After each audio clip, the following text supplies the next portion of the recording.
नमस्कार। निःशुल्क ज्योतिष परामर्श केंद्र में आप सबका स्वागत है। आज दिनांक 3 मार्च 2025 सोमवार।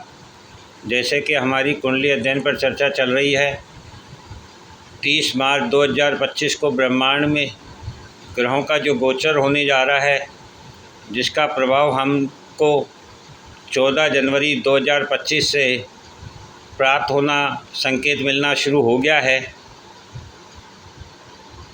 इस पर हम अलग अलग लग्न राशि के हिसाब से क्या प्रभाव प्राप्त होगा, इस विषय पर चर्चा कर रहे हैं।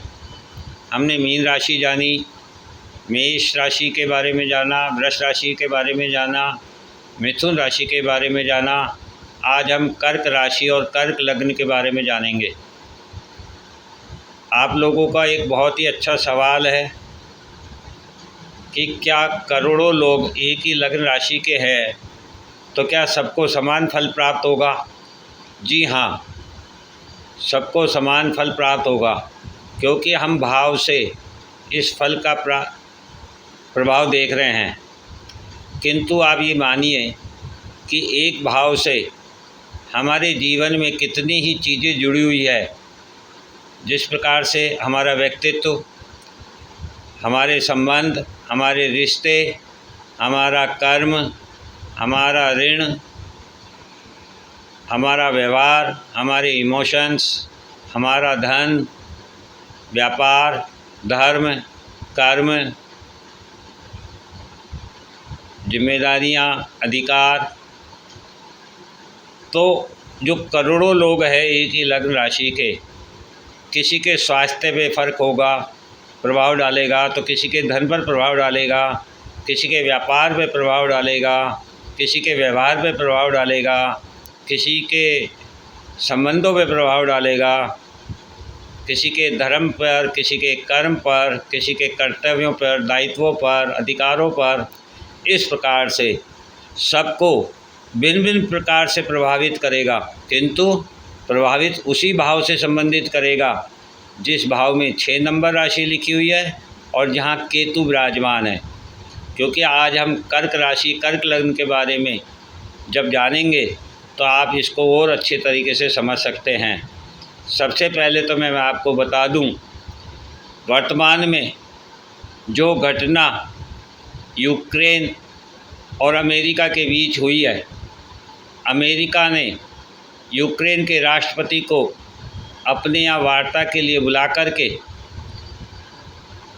पत्रकारों के सामने, मीडिया के सामने जिस प्रकार की वार्ता की और उसमें जेलेंस्की के द्वारा, यूक्रेन के राष्ट्रपति के द्वारा जिस प्रकार का व्यवहार किया गया, यह निश्चित रूप से कर्क राशि या कर्क लग्न को दिखाता है। और सामने दूसरे व्यक्ति की लग्न और राशि मकर होनी चाहिए, क्योंकि आज आपको इस बात का स्पष्ट समझ में आ जाएगा कि ये जो कुछ हुआ, ये घटना किस प्रकार से हमको सभी को प्रभावित कर रही है। अमेरिका, जो कि विश्व में सर्वशक्तिमान है, जिसके सामने आज तक बड़े बड़े राष्ट्राध्यक्षों की हिम्मत नहीं हुई किसी प्रकार से जवाब देने, तर्क वितर्क करने या वार्ता करने की। और यूक्रेन, जो कि बहुत ही छोटा देश है और उसके राष्ट्रपति जो कि राजनीति से भी नहीं आते हैं, ऐसे व्यक्ति के द्वारा, ऐसे राष्ट्राध्यक्ष के द्वारा विश्व की सर्वोत्तम शक्ति को मीडिया के सामने इस प्रकार से व्यवहार करना, ये बताता है कि कर्क लग्न और कर्क राशि और मकर लग्न और मकर राशि वालों को सावधान हो जाना चाहिए। अपने व्यवहार से किसी को भी छोटा ना समझे और किसी को भी कम नहीं आके, क्योंकि ये जो ग्रहों का प्रभाव है यह बहुत विश्व स्तर पर होने जा रहा है। यह पूरे जीवन को बदल कर रख देगा। और हम आपको एक बात और बताना चाहते हैं, जैसा कि हमने पहले भी बताया था आपको, कि सबसे ज़्यादा परेशानियां श्रमिक वर्ग को, निम्न वर्ग को होने जा रही है। तो आप देखेंगे कि आने वाले समय में जितनी मुफ्त खोरी के कारण, फिर उसमें गलती चाहे सरकारों की रही हो या नेताओं की या किसी पार्टी की, जिसके भी कारण निम्न वर्ग जिस तरीके से काम के प्रति लापरवाह हो गया है, जिसकी इच्छाएं अत्यधिक बढ़ गई हैं, जिसने अपने जीवन में कर्म को कर्म नहीं माना, सेवा को सेवा नहीं मानी, बल्कि उसको अधिकार और अहंकार के रूप में लिया। इसलिए सबसे ज़्यादा परेशानी निम्न वर्ग को होने जा रही है। इसके पश्चात जितने भी कर्मचारी हैं जो सेवा से जुड़े हुए हैं और उनके द्वारा जितना भी अनर्थ किया गया है, उनको भी इस गोचर के प्रभाव में दंड प्राप्त होगा, अर्थात परेशानियां होंगी। और हमारी जितनी भी युवा पीढ़ी है, सबसे ज़्यादा पीड़ित युवा पीढ़ी होगी, क्योंकि युवा पीढ़ी ने संस्कारों का त्याग कर दिया, धर्म कर्म का त्याग कर दिया, मान सम्मान का त्याग कर दिया, रीति रिवाज नियम कानूनों का त्याग कर दिया और अहंकार पूर्ण जीवन जीना शुरू कर दिया, जिसके कारण सबसे ज़्यादा ये ग्रहों का प्रभाव युवा पीढ़ी को होने जा रहा है। वह युवा पीढ़ी जो 2001 में 20 को क्रॉस कर चुकी है और 2025 में जो 60 से नीचे है, इन 40 सालों के बीच की जो युवा पीढ़ी है वह सभी प्रभावित होने जा रही है। अब हम कर्क लग्न और कर्क राशि के बारे में चर्चा करते हैं। तो आप देखेंगे कि कर्क लग्न कर्क राशि से तीसरे भाव में 6 नंबर राशि में केतु हैं और 9वें भाव में 12 नंबर राशि में 6 ग्रह हैं, शनि, शुक्र, बुध, राहु, सूर्य और चंद्रमा।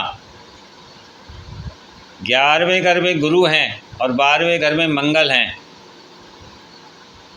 तो तीसरा भाव पराक्रम का होता है, कम्युनिकेशन का होता है, लोगों को आकर्षित करने का होता है, छोटे भाई बहनों का होता है, पड़ोसियों का होता है।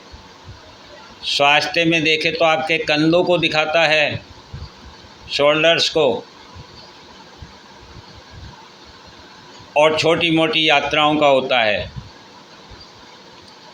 इस प्रकार से तीसरे भाव के प्रभाव प्रभावित होंगे कर्क लग्न और कर्क राशि वालों के लिए। और ये किस प्रकार के प्रभाव देंगे, तो वहाँ 6 नंबर लिखा हुआ है। 6 नंबर की चर्चा जैसे कि हमने पहले की। 6 नंबर कन्या राशि, जिसके स्वामी बुध होते हैं और प्रतीक चिन्ह एक परिपक्व कन्या है जो जल में विचरण करते हुए चिंतन और मनन कर रही है एक नए सृजन के लिए, अर्थात और वहाँ पर केतु विराजमान है। और केतु के बारे में जैसे हमने जाना, केतु बीज है, केतु जड़ है, केतु मूल है, और केतु जिसके पास इंद्रियां नहीं हैं, जो आध्यात्म को जानना चाहता है, जो स्वयं की खोज करना चाहता है, इस प्रकार से तीसरे भाव के प्रभाव प्रभावित होंगे। और वह प्रभाव 9वें भाव को, 11वें भाव को और 12वें भाव को करेंगे। अर्थात कर्क लग्न, कर्क राशि वालों को स्वास्थ्य में यदि देखें तो अपने कंधों का, अपने मसल्स का, अपनी हड्डियों का विशेष ध्यान रखना चाहिए। आपके द्वारा किए गए पराक्रम का आपको विशेष ध्यान रखना चाहिए। यदि पराक्रम में हमसे कहीं चूक हुई तो निश्चित रूप से वह हमारे भाग्य के लिए, हमारे पूर्वजों के लिए हमें दंड देने के लिए मजबूर कर देगी और हमारी इच्छाओं पर ग्रहण लग जाएगा और हम एकांत अपने पराक्रम को करने लायक नहीं रहेंगे, अर्थात हॉस्पिटल तक पहुंच सकते हैं। इसी प्रकार से कम्युनिकेशन में यदि कहीं धोखा हुआ, कहीं चीटिंग की, तब भी यही प्रभाव प्राप्त होंगे और हम जेल तक की यात्रा भी कर सकते हैं। इसी प्रकार से हमारे यदि छोटे भाई बहन हैं या पड़ोसी है तो वे ये बताना चाहते हैं कि वे अब आप पर इतने भारी पड़ने वाले हैं, आपकी सत्ता को चैलेंज करने वाले हैं। जिस प्रकार से यूक्रेन के राष्ट्रपति ने अमेरिका के राष्ट्रपति को मीडिया के सामने जिस प्रकार से वार्ता की, यही प्रभाव आप लोगों को अपने छोटे भाई बहनों से और अपने पड़ोसियों से प्राप्त होने वाला है। इसलिए थोड़ा सतर्क रहिए और सभी से सावधान होकर कम्युनिकेशन कीजिए, वार्ता कीजिए, अपने अधिकारों का त्याग कीजिए, बड़प्पन का त्याग कीजिए, छोटे को छोटा मत मानिए, चाहे वह उम्र में हो, पद प्रतिष्ठा मान सम्मान में हो, धन में हो, कर्म में हो, किसी भी प्रकार से, अन्यथा आपसे बगावत हो सकती है और आपका स्थायित्व, आपका व्यक्तित्व हिलाया जा सकता है। इस प्रकार का प्रभाव आप लोगों को प्राप्त होगा और ये आने वाले समय में आपकी इच्छाओं का हनन करते हुए आपको एकांत दे देगा, अर्थात विदेश भेज सकता है, दूर कर सकता है, हॉस्पिटल, जेल तक की यात्रा करा सकता है। और यदि कोई पीड़ित है ऑलरेडी तो वह मोक्ष और मुक्ति को भी प्राप्त हो सकता है। इस प्रकार से यह लग्न प्रभावित होगा। जय हिंद, जय भारत।